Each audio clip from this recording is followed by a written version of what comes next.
Good evening students. आज हम RPSC first grade के फर्स्ट पेपर में इतिहास का टॉपिक मुगल काल में शिक्षा, भाषा, साहित्य कला और स्थापत्य कला के बारे में विस्तार से चर्चा करेंगे। आइए हम शुरू करते हैं अपना टॉपिक। मुगल काल में जो प्राथमिक शिक्षा थी वो मकतब में दी जाती थी।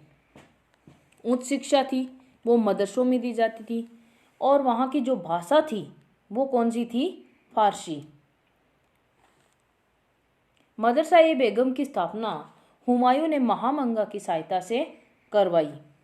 अकबर ने फारसी को राजभाषा भी बनाया। शाहजहां ने दारुल बरका मदरसे की मरम्मत की।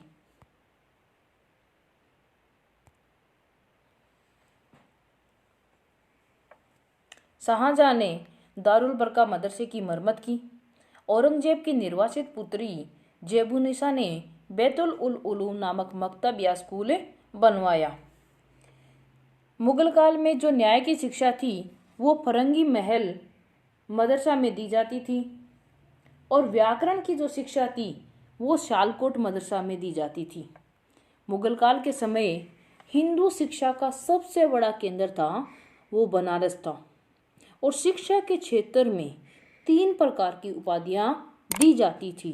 पहली तर्क व दर्शन, तर्क और दर्शन के क्षेत्र में फाजिल की उपाधि, धार्मिक शिक्षा के क्षेत्र में आमिल और साहित्य शिक्षा के क्षेत्र में काबिल की उपाधि दी जाती थी। बाबर के काल में फारसी साहित्य है, उसमें सबसे पहले आता है बाबरनामा। बाबरनामा की रचना बाबर ने की। बाबर ने अपनी आत्मकथा तुजुक ए बाबरी में लिखी। इसकी भाषा थी वो तुर्की थी। बाबरनामा का 4 बार फारसी में और 3 बार अंग्रेजी में अनुवाद हुआ। फारसी में 4 बार अनुवाद पहली बार जैन खान ने किया, दूसरी बार पैंद खान ने, तीसरी बार अब्दुल रहीम खान खाना ने और चौथी बार मीर अबू तलीब तुर्बाती ने किया था। और इसका अंग्रेजी में अनुवाद श्रीमती ए.एस. बेवरिज ने 1905 में मूल तुर्की भाषा से अंग्रेजी में इसका अनुवाद किया। मुगल काल में कविताओं का जो संग्रह होता था उसे दीवान कहते थे और उनकी भाषा थी वो तुर्की भाषा होती थी। बाबर ने एक नई काव्य शैली प्रारंभ की थी और उस काव्य शैली का नाम क्या था? मुबियान। खोंदमीर यह एक फारस के निवासी थे जिनका मूल नाम ग्यासुद्दीन था और इन्होंने कई ग्रंथों की रचना की थी। उनमें से 4 ग्रंथ हैं। उनमें पहला है खुलासत उल अखबार, दूसरा है दस्तूर उल वजूरा, तीसरा है हबीब ए शियार और चौथा है कानून ए हुमायूनी। अब हुमायूं के काल का फारसी साहित्य, उसमें पहले आता है तारीख ए रशीदी। तारीख ए रशीदी की रचना मिर्जा हैदर दोगलत ने की थी। इसकी भाषा थी वो कौन सी थी? फारसी थी। इसमें हुमायूं के काल का विस्तार से इतिहास लिखा हुआ है। फिर आता है हुमायूंनामा। हुमायूंनामा गुलबदन बेगम ने अकबर के आदेश से लिखा था। इसकी भाषा भी फारसी थी। इसकी एकमात्र पांडुलिपि लंदन के ब्रिटेन म्यूजियम में संग्रहित है, वहाँ पर रखी हुई है। वाक़ियात ए मुस्ताकी। वाक़ियात ए मुस्ताकी की रचना रिज़कुल्लाह मुस्ताकी ने की थी।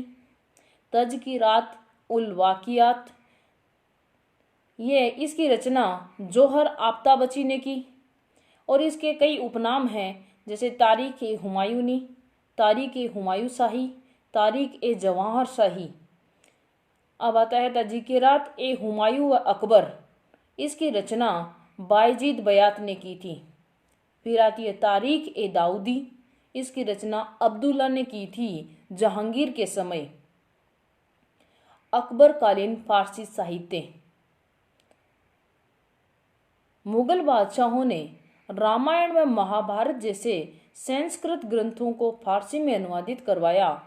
महाभारत का फारसी अनुवाद रज़्मनामा, जो युद्धों की पुस्तक थी, के रूप में किया। मुगल काल में सभी पुस्तकें पांडुलिपि क्या होती है? हाथ से लिखी हुई कोई भी पुस्तक है। तो मुगल काल में जो पुस्तकें लिखी जाती थी वो पांडुलिपि में लिखी जाती थी। इसका मुख्य केंद्र था वो शाही किताबखाना था। अकबर की पसंदीदा शैली थी वो नस्तलिक थी, जिसके लेखक मोहम्मद हुसैन हैं। और मोहम्मद हुसैन को खिताब या उपाधि किसकी दी गई थी? जरी कलम या जरीन कलम। इसका मतलब होता है सोने की कलम। अकबर के दरबार में श्रेष्ठ कवि थे वो 59 थे। उनमें से प्रमुख थे फैजी, नजीरी, अब्दुल रहीम खाने खाना, उतबी, गिजाली, अबुल फजल। अकबर के समय का सर्वश्रेष्ठ कवि था वो कौन था? गिजाली। और उसके बाद में था फैजी। गिजाली की जो पुस्तक थी वो कौन सी थी? मानवी नल ओ दमन थी। अकबर ने भारत में दरबारी इतिहास लेखन की परंपरा की शुरुआत की। फिर आती है नफाइस उल मासिर। इसकी रचना मीर अलाउद्दौला कज़वीनी ने की। यह अकबर के काल की सर्वश्रेष्ठ ऐतिहासिक पुस्तक थी। अकबरनामा किसने लिखा? अबुल फजल ने। यह पुस्तक थी 3 जिल्दों में बटी हुई थी और इसकी जो अंतिम जिल्द है उसे आईने अकबरी कहते हैं। इसमें अकबरकालीन शासन प्रणाली है और आईने अकबरी है वो भी 5 भागों में बटी हुई है। इसमें मनसब प्रथा, जागीरी प्रथा आदि के बारे में वर्णन मिलता है। इंशा ए अबुल फजल, इसमें अकबर द्वारा अबुल फजल से लिखवाए गए पत्रों का संकलन है। तकमीयत ए अकबरनामा, इसकी रचना इनायत उल्लाह ने की थी। इसमें 1602 से लेकर के 1605 ईस्वी तक अकबर का इतिहास मिलता है। यह अकबरनामा का पूरक ग्रंथ है। फिर आती है तारीख ए हकी। तारीख ए हकी की रचना अब्दुल हक देहलवी के द्वारा की गई। इसमें अकबर की धार्मिक नीति की कड़ी आलोचना की गई। अब्दुल हक द्वारा लिखित कृति अखबार उल अखियार में भारत के सूफी संतों की जीवनी है। फिर आती है जुबाउत उल तवारिख, यह नूर उल हक के द्वारा लिखी गई। मुंतखाब उल तवारिख अब्दुल कादिर बदायूनी द्वारा सन 1590 में लिखी गई थी। इसको हिंदुस्तान का आम इतिहास भी माना जाता है। बदायूनी अकबर की धार्मिक नीतियों का कट्टर विरोधी था। धन्यवाद।